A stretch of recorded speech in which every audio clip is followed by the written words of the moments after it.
Hey, what up everybody? This is Stevie Breach coming to you, and just the other day, I put up my top 5 WCW pay-per-views to make sure that you go out of your way and watch when the network launches.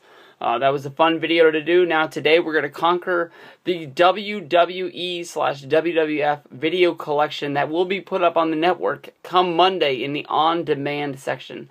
This was a little bit harder of a list to do. I didn't want to do the top 5 WWF, WWE pay-per-views of all time because more than likely you're a WWE collector just like me. You have your VHS tapes, you got your DVDs, you have this stuff already in your collection. You're not going to be watching stuff that you already have sitting on your wall.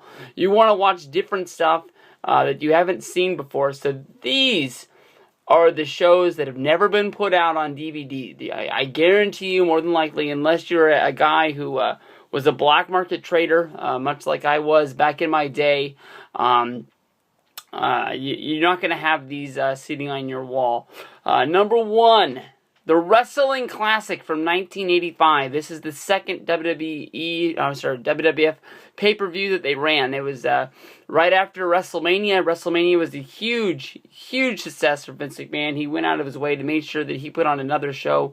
I believe this show aired from somewhere up there in Canada. I think the big event was the one that came from Milwaukee, unless I'm getting a mix-up in my head. But this is 1985. This was a wrestling tournament in order to, I don't know what the hell they were wrestling for, but more than likely they were wrestling for probably money in order to get this down here. And in this tournament, you saw big names like Randy Savage, Junkyard Dog, you saw Dynamite Kid, you saw Ricky Steamboat, and a lot of these guys really showed off and had really great matches. Some of these matches are really good matches that are about 6, 7, 8 matches. Some of these matches end in less than 30 seconds. They burned through 15 matches onto this show, so you can see that a lot of them were short for time. But Junkyard Dog ended up wrestling the Macho Man Randy Savage in the tournament final. Junkyard Dog goes on to win this match in a really good one. He didn't really... he was always, a guy in the WWF that had success and was a big mid-card kind of guy, but he was never the kind of guy who really, I don't think I know that he beat Harley Race to become the king of wrestling. That didn't really last that long, but never the WWF champion, never the Intercontinental champion, never a tag team guy. Sort of stood on his own, and his name was enough for you. Also on this show was Hulk Hogan wrestling Roddy Piper, one-on-one for the WWF Championship at the time. Hogan ends up retaining due to a disqualification with Piper not taking the fall. There's a lot of stories out there about Piper never wanting to let Hogan beat him, for the fact that once Hogan beat him, that his spot would sort of be gone, and they would just sort of move on to the next guy. And he was smart, even though he was playing the politics early, that once this guy beats you, there's nothing else for you to really do. Second pay-per-view, 1991, Tuesday in Texas. This was an experimental route from Vince McMahon to run pay-per-views that weren't according to the big... 1991? Were they the big 3 then? Maybe they were the big 4. But this was right after. This was days after Survivor Series. Survivor Series 1991. This is captured on tape. You can get this. It's Super Tape 1992. For some reason, they didn't release it in the United States as Tuesday in Texas. I believe Silver Vision did release it. But this is the show that is built up by... The main event to me, the one match that's always stood alone is, Randy Savage wrestling against Jake the Snake Roberts. Of course, they were both suspended and they were not allowed to be a part of Survivor Series 1991. They were supposed to be captains of their teams, which ended up being the weird main event. I think it was the Big Boss Man and LOD going up against the Natural Disasters and IRS, I do believe. I did watch this in hype of the Survivor Series coming up this year. I did watch this, and I did put up a review talking about what was on the show, and it definitely wasn't one of the best, but it did get me fired up to watch this show. I haven't seen this in a long time. There's a really good match against Bret Hart versus Skinner. Skinner is a guy they always bring back at all the Legend shows, and if you're like me, you're like, why the fuck do they keep bringing back Skinner? This is the one match that really did make this guy a legend, plus he was pretty big in Florida at the time. Davey Boy Smith and the Warlord lock up in this one. I don't know why. You have Ted DiBiase and the Repo Man go up against Al Matador and Virgil.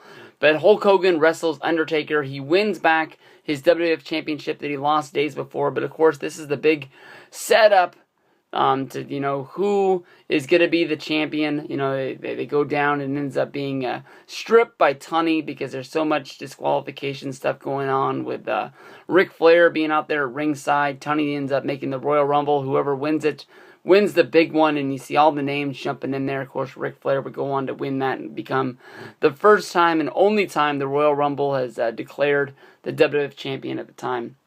Next on the list, the first annual King of the Ring from 1993, which was won by Bret Hart. Bret Hart wrestled 3 great matches on this show. First round match against Scott Hall, a.k.a. Razor Ramon. And another classic that he had following up is SummerSlam 1991 match. He wrestled again against Mr. Perfect. And in the tournament finals, where he was crowned the King of the Ring, wrestled Bam Bam Bigelow in a great Bam Bam match. Make sure you go out of your way to watch this. There's an Intercontinental title match between Shawn Michaels and Crush. And, a whole lot of just tournament finals matches. In this King of the Ring, they try to get over the in-ring action. Great wrestling matches. All these matches go over 5 minutes. Not like a lot of King of the Rings where you have early disqualifications and this, that, and the other. But there is one time limit draw that goes the whole 15 minutes. Tatanka versus Lex Luger. Of course, everybody knows about the feud revolving around them with the $1 Million Man and who was in the $1 Million Corporation. Everybody thought Lex Luger had sold out to only find Tatanka had taken the money and become the evil bad guy. Next on the list, In Your House Canadian Stampede. You want to talk about, who really is going to go watch these shows after seeing these countdown videos? I'm going to watch this show. This match, this pay-per-view as a whole has always been named as, one of the best pay-per-views of 1997. It won the Observer Award of Best Show. And I honestly don't remember what made this show so good. I'm looking at a countdown here of it only had 4 matches. Mankind versus Triple H. Then they had some Japanese guy go up against Taka Michinoku. And I do remember that Mankind and Triple H, it was a double count-out brawl. They had sort of a blood feud after Triple H had won the King of the Ring, and Triple H had knocked Mankind upside the head with the crown and the scepter. Triple H said in one of his documentaries that he did this for the one reason is he knew Vince was going to stick him with carrying that shit around, and he wanted to make sure he destroyed it as soon as humanly possible. But they fight all the way to the back, and you think that they're all done and there's nothing else to do. You have Taka Michinoku lose his match, and then out of the middle of nowhere, Mankind and Triple H just start fighting again. And this one ends up, they battle all the way outside of the arena, much like how John Cena and Randy Orton did for the build-up for the Royal Rumble. And, they were fighting, they were scrapping, and, Triple H ends up all battered and bruised and bloody. Then we have a match of Undertaker versus Vader. This is, of course, the whole time when Paul Bearer was running around telling everybody that he was going to tell Undertaker his secret, which brought in Kane. And then you have the Hart Foundation. Bret the Hitman Hart, Jim the Anvil Neidhart, Owen Hart and the British Bulldog going up against Stone Cold Steve Austin. He had Ken Shamrock, Goldust, and the Legion of Doom with him. Of course, everybody knows this is when Steve Austin was, on fire, moving up to the top of the ranks in the WWF. And basically, Austin didn't want to team with anybody. If he could have, he would have taken on the whole Hart Foundation all himself. Everybody can remember Shamrock coming out there to try and aid Austin. And Austin met him with a stunner. And just boom, boom, pow. It's hard to believe that Goldust is out there since when Bret Hart made the challenge for this match. He challenged the 5 best American wrestlers. And somehow Goldust squeaked his way onto this team. From there we go on to a One Night Only. This is a UK only live pay-per-view. This was never released on DVD, never released on VHS here in the States. They would later go with that gimmick where they would release the Insurrections. They would release the, what was the name of their show? They had 2 shows that came out on DVD over here. I can't remember the other one, but this one was One Night Only, main evented by Shawn Michaels versus the British Bulldog. A whole bunch of the Bret the Hitman Hart, feud, which boiled over with him and Shawn. They talk about this match in length on the Greatest Rivalries thing. British Bulldog had gone out and done all the press and publicity for this big pay-per-view to put this over, to make sure it sold out, to make sure it sold on pay-per-view. And he was, promising that much like at SummerSlam 1992, he was going to go out and he was going to win one for the home team. He was the European champion at this time. The belt honestly really didn't mean anything except for when they went overseas.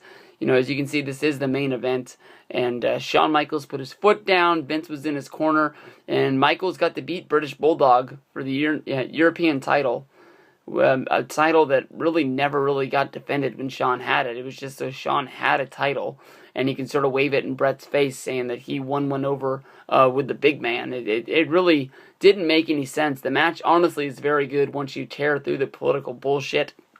When trying to find some information about this card, I read one review from a highly, sort of looked guy from Power Slam magazine, and he said that this is Bret Hart's last really, really good match. Honestly, I can't go out and say that without watching it. I do remember Bret Hart versus Chris Benoit in his return to WCW to the Kemper Arena, the arena that Owen Hart died at, talked about on the Over the Edge 1999 video that I did just a second ago before making this video. And, Bret got to pick anybody he wanted. He picked Benoit, and they went out there and they tore the house down. And I honestly, for some reason, want to think that Benoit won that match, like Bret put him over, because he was trying to make Benoit a bigger part of WCW. I'm not 100% sure. I haven't seen that match in a little bit, because unless it's on that Benoit DVD, but I think that's too soon after WCW closed that they started putting that stuff on there. I'll have to go look.